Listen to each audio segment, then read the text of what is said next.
I'm Jenny Fern and welcome to my library. I'm a chaotic neutral mechanical engineer who's really into permaculture and wants to talk about books. So let's talk about books. So what I have today is a stack of books that were donated to my little free library. And some of them were recently donated and I'm excited to explore them. Others were donated a while ago and I never shared them. So this is a recurring series on this channel. I steward a little free library in front of my house, and that includes donating my own books from there, getting books from thrift stores to stock in there for different age groups, and also taking things out, cycling through, revamping, refreshing, maintaining the spiders, painting it, and all of that kind of thing. So if you are interested in more little free library content, stick around, subscribe, and watch the back catalog. Today, I would like to explore these books together, read plot summaries, and see if we are interested or not. I am not committing to doing another little free library reading vlog anytime soon. I just did one recently. I am possibly going to find some books that I'm interested in reading in the future. So the first book that I have is If He Had Been With Me by Laura Nolan. And I gotta say, this font and a little bit of the cover design is reminding me of Twilight. I do like the cover design quite a lot. It has this heart-shaped lollipop on the cover, which is quite dynamic. There's one that is complete and one that is crushed. There is also a little piece of ephemera in here. So this is a receipt for Barnes and Noble. So this person spent $70. They got a gift card. I think this is a book, Sweet Child Born in Texas. And this says Renew Satin Ribbon Pink. So I have a feeling like they got some stuff for a gift. Like maybe they got a ribbon and the gift card and maybe the other book for somebody else and then kept this book. This was also in Fort Worth, Texas. Wow, we have a book all the way from Texas. If he had been with me, everything would have been different. Autumn and Finn used to be inseparable, but then something changed, or they changed. Now they do their best to ignore each other. Autumn has her boyfriend, Jamie, and her close-knit group of friends. Finn has become that boy at school, the one everyone wants to be around. That still doesn't stop the way Autumn feels every time she and Finn cross paths, and the growing, nagging thought that maybe things could have been different. Maybe they should be together. And as time passes, Autumn realizes she might not get another chance to make things right before it's too late. I kind of thought that this was gonna have like a murder mystery plot just from the shattered. I am a little intrigued. So maybe this is really truly more in that era of Twilight. Let's see. Copyright 2013. Not exactly my speed. I don't know. This book I have had cycle through the little free library before. So I think somebody borrowed it and read it and then returned it. I don't think I've ever gone through this book with all of you. This Is Where It Ends by Marika Nijkamp. Marika Nijkamp. Hopefully I did that justice. I have heard about this book before. On the back, it has timestamps. 10 a.m. The principal of Opportunity High School finishes her speech, welcoming the entire student body to a new semester and encouraging them to excel and achieve. 10:02 a.m. The students get up to leave the auditorium for their next class. 10:03 a.m. The auditorium doors won't open. 10:05 a.m. Someone starts shooting. Told from 4 different perspectives over the span of 54 harrowing minutes, terror reigns as one student's calculated revenge turns into the ultimate game of survival. I already have chills. My head immediately just like chilled. I am really so disinterested in reading about a school shooting. It really sickens me that the generations after mine had this fear so prevalent in their lives. I just feel like when I was a kid, this was something that's happened sometimes. It definitely happened sometimes, but it was so outside of the realm of like my own life, my own possibility. I just know that so many younger people grew up where that was like very much a training and a thought, and still to this day. So I want nothing to do with this, just because I don't need it. I don't need it. I don't want the trauma. The Serpent Garden by Judith Merkel Riley. Love the cover. She's vibrant. I really like the vibe, honestly, of this cover. She's an artist, clearly. She's got paintbrushes. She's painting this tiny little thing here. She's paintings back here as well. This plot summary is a bit long, so bear with me. In this delicious curl up in bed story, Judith Merkel Riley turns her talented hand to Henry VIII's not so merry old England. Looking to install an English heir on the French throne, the king has arranged a marriage between his sister and the aging King of France. Placed in the entourage of the princess bride, painter Susanna Dallé, newly widowed, catches the royal eye with her wit, independence, and an uncanny gift for capturing character in exquisite portrait miniatures. But Susanna unknowingly carries with her to France the key to a secret that will embroil her in the diabolical plots of the intrigue-ridden French court. As danger closes in, Susanna has unexpected help from a chorus of roguish and ruddy angels who not only snatch her from danger, but also reward her courage and feisty resourcefulness with the love of an intelligent and handsome hero. What in the world? A compelling mixture of biography, history, and fiction. This enthralling novel offers romance, danger, a feminist sensibility, and a sly twist on the occult. I'm genuinely, like, actually so interested in this now. It is a bit lengthier than my preference. It is over 400 pages, and they're dense, but I'm actually, that plot summary kind of sold me. Okay, so it looks like this was copyright 1996. I think I will set this aside for myself to read. This was a former library book, so there is a cute little library thing in here. I'm so happy about those. I love having the little library things. I have never seen this before. I don't know if this is the whole title or if it's just this. This is like an anime title. She may be 104 years old, but Anna Vitkus is on a mission, and it's all because of The One in a Million Boy by Monica Wood. The title? This is my problem with anime too. I love a good, like, lengthy and silly title. So I, like, think that a bunch of anime are gonna be good and then they're terrible. The story of your life never starts at the beginning. Don't they teach you anything at school? So says 104-year-old Ona to the 11-year-old boy who's been sent to help her out every Saturday morning.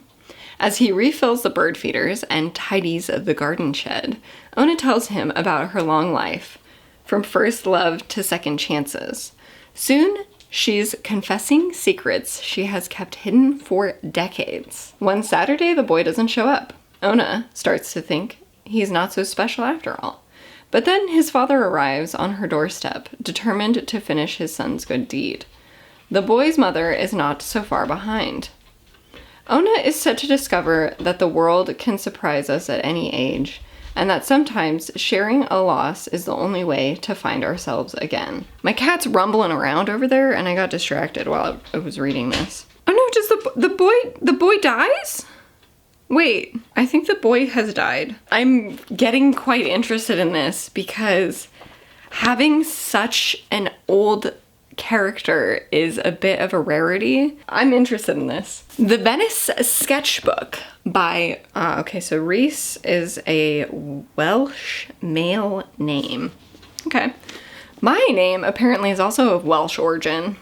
Did you know that? So Reese Bowen, The Venice Sketchbook. I love Venice. It's one of the only places I've ever been that's like, you know, a wonder of the world. I've been to Tokyo and I've been to Venice. Every picture tells a remarkable story. Carolyn Grant is struggling to accept the end of her marriage when she receives an unexpected bequest. Her beloved great aunt, Letty, leaves her a sketchbook, 3 keys, and a final whisper, Venice. Carolyn's quest to scatter Juliet Letty Browning's ashes in the city she loved and to unlock the mysteries stored away for more than 60 years. It's 1938 when art teacher Juliet Browning arrives in a romantic Venice. For her students, it's a wealth of history, art, and beauty. For Juliet, it's poignant memories and a chance to reconnect with Leonardo da Rossi, the man she loves, whose future is already determined by his noble family. However star-crossed, nothing can come between them. Until the threat of war closes in on Venice and they're forced to fight, survive, and protect a secret that will bind them forever. Oh no, I am intrigued by this as well. I lived in Italy for 6 months and I love Italy. We're interested in that. Finally, one that I'm pretty sure I'm not interested in. That is The Edge of Lost by Christina McMorris. I had reviewed previously on this channel Sold on a Monday, which I think was Great Depression era, based on a photograph where I think there are children for sale, maybe? Am I crazy? On a cold night in October 1937, searchlights cut through the darkness around Alcatraz. A prison guard's only daughter, one of the youngest civilians who lives on the island, has gone missing. Tending the warden's greenhouse, convicted bank robber Tommy Capello waits anxiously. Only he knows the truth about the little girl's whereabouts and that both of their lives depend on the search's outcome.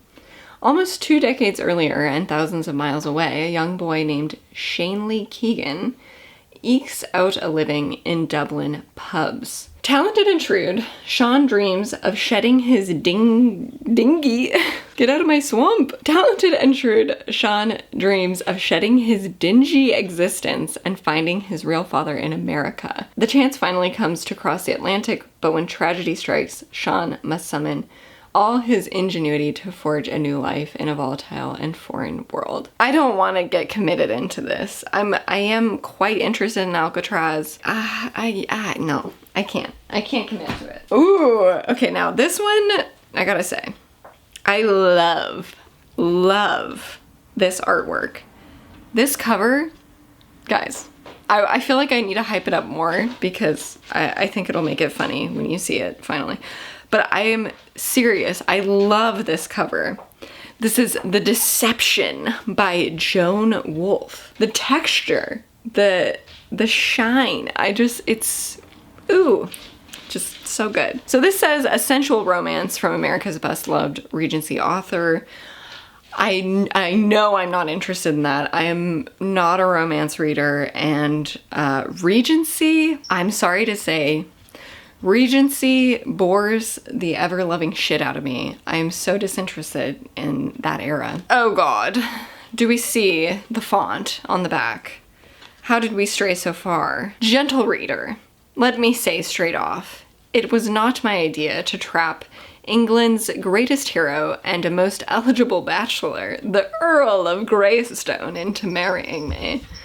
My uncle, Lord Charlwood, was the moving force behind that little plot. If my father hadn't been murdered and left me in Charlwood's power, none of this would have happened. So now, I am Lady Greystone, a countess and a wife. Learning to be the first is not that difficult. Learning to be the second would be much easier if only I were not in danger of tumbling head over heels in love with the one person who is beyond my reach, my husband. If I cannot win Adrian's love, however, I am determined to win vengeance for my father. I have vowed to unmask his murderer, and I don't care what kind of danger I may court in doing so. If you, gentle reader, would like to find out how my various problems unravel themselves, read on. With sincere affection, Kate, Countess of Greystone. That was so fun, but I don't want to read a romance novel set in Regency that is so not me. I am so incredibly curious about this. We also got a little piece of ephemera in here. Whoever previously had this book was interested perhaps in archaeology and has a bookmark from Archaeology magazine. The Prisoner of Heaven by Carlos Ruiz Zafón. This is the author of The Shadow of the Wind. I have heard The Shadow of the Wind. I have heard Carlos Ruiz Zafón. I've heard this, and in what context, I cannot remember, but I am intrigued because I've heard those things before, and I have good associations with them for whatever reason. Oh, good Lord. The back has very small text. Barcelona, 1957. It is Christmas, and Daniel Sempere and his wife, Bea, have much to celebrate. They have a beautiful new baby son named Julian, and their close friend, Fermín Romero de Torres, is about to be wed. But their joy is eclipsed when a mysterious stranger visits the Sempere bookshop and threatens to divulge a terrible secret that has been buried for 2 decades in the city's dark past. His appearance plunges Fermín and Daniel in... Sorry. I just realized I was calling him just Daniel. It's probably Daniel. His appearance plunges Fermín and Daniel into a dangerous adventure that will take them back to the 1940s and the early days of Franco's dictatorship. The terrifying events of that time launch them on a search for the truth that will put into peril everything they love. This is actually sounding very boring to me. How do we feel? This says, invoking the atmosphere of Dumas, Dickens, Poe, and Garcia Marquez. I don't think I'm gonna read that. Oh my gosh. This book looks so cool. I love the cover. It is The Beijing of Possibilities by Jonathan Tell? I think this is a T. I'm actually not quite sure. Don't we love the cover? This reminds me of Smashing Pumpkins' Melancholy and the Infinite Sadness? Is that what that album is called? My sister got that for me for probably one of my birthdays. Beijing is the center of the universe. Ask anybody who lives there. The true Beijinger secretly believes that people living anywhere else have to be, in some sense, kidding. That's quite good. Blending humor with carefully observed details from life in Beijing, Jonathan tells short stories, I love short stories, offer a rich and entertaining guide to the city and its many and varied inhabitants. From a modern-day monkey king to an equally contemporary indentured servant, from a boy tasting his first cotton candy to a Ming Dynasty princess posting her first online profile. Ooh. These stories offer a vicarious tour of Beijing and a long view of Chinese history. In the culminating novella, one center of the universe encounters another as China meets America, and an opera is put on by an ambitious... Oh, binational. Wow. Binational looks so weird in all caps. An opera is put on by an ambitious binational composer collaborating with a librettist? I have never heard that word in my life. Who might just possibly be the most beautiful woman in China. I am so incredibly interested. If I saw this at a thrift store, I would pick it up 100%. I know this seems like a lot to hold on to. It seems like I'm stealing, but I'm not, I promise you. She's stalked. So I gotta put these books back out there though that I'm not interested in. This was a really good batch of books. I think we have some people donating who are different than the crowd that had been donating before, who were mostly reading thrillers and like really high action, like CIA kind of stuff. Maybe some of the historical works as well, which I did pick from. So those are all of the books that I had to share with you all today. I probably will do a follow-up of reading some of these. Thank you for joining me on this journey. I had a great time. I really think that I was in the mood to discover some books. My cat is meowing incessantly. Sorry about that. I am going to sign off now. Thank you so much for watching. I hope you enjoyed this. If you did, please consider sharing it with a friend who you think would also enjoy this. And consider liking and subscribing, and I will be back again soon.